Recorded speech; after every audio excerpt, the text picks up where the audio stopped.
Today we're going to talk about timing your bow. On this one, this is an Infinite Edge Pro with diamond.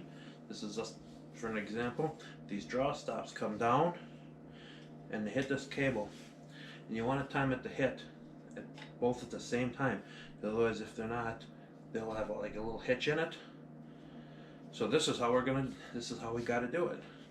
This will work for any bow that has these draw stops.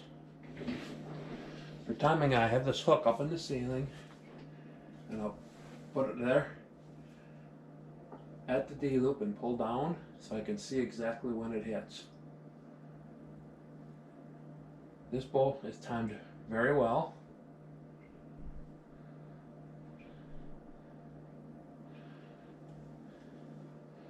But if you pull it down and one stop hits and then the other one does not yet, you have to put it in your bow vise and twist the cables to get them to work, to get them to time. If I want this one to come forward because it's not hitting, I want to take this cable, put it in the bow vise, take this cable, and take twists out to move this up further.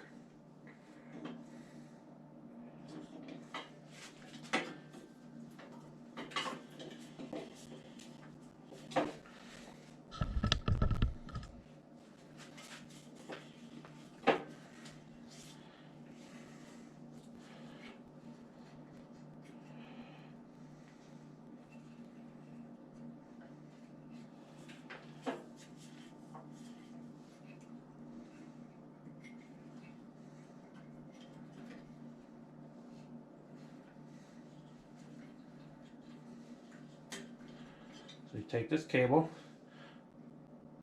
untwist it, or twist it, and to create it to get tighter to pull this cam further.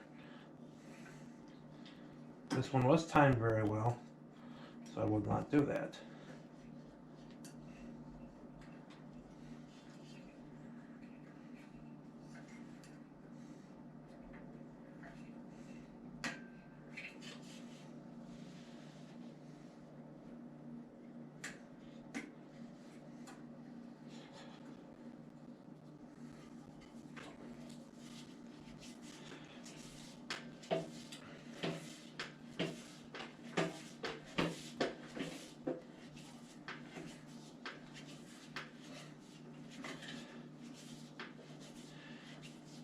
Now, say you're timing a bow. In general, I say putting a string on. There's going to be a lot of marks up in the cams. In certain places, you have to look at each bow's specs, and it'll tell you where sometimes the stuff's got to be. That's where you have to tighten these things. Where you get the strings to the end cables, so there's certain sizes, and you put the twists in there to tighten or loosen up, and it'll tell you where exactly you should be. This bow just happens to not have any. But you have to check all that stuff within your bow specifications. So I checked this one.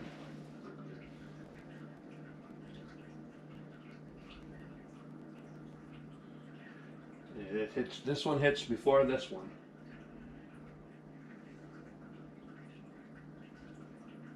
So I either want to put that one, turn that cam back by loosening the cable, or pull this one in by tightening it.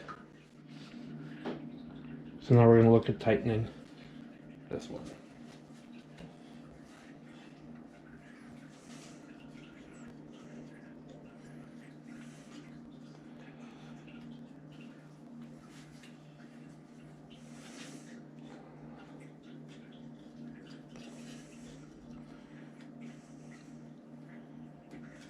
It wasn't very far off, so we're just going to tighten it.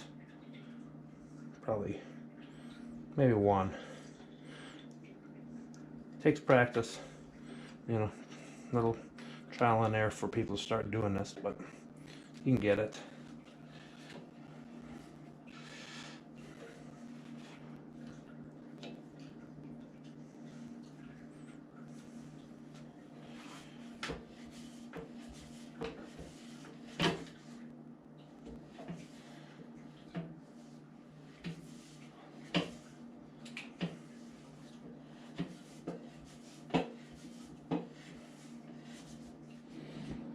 And now we'll check it again.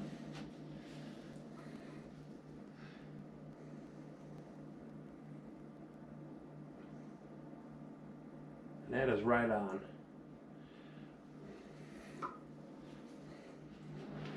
The main reason for checking this on a bow is to make sure, because if you put new strings on a bow, or even a new bow that hasn't been set up very well, you don't want it to be way off. If they're way different, it's going to put a little bit of a hiccup in your shot.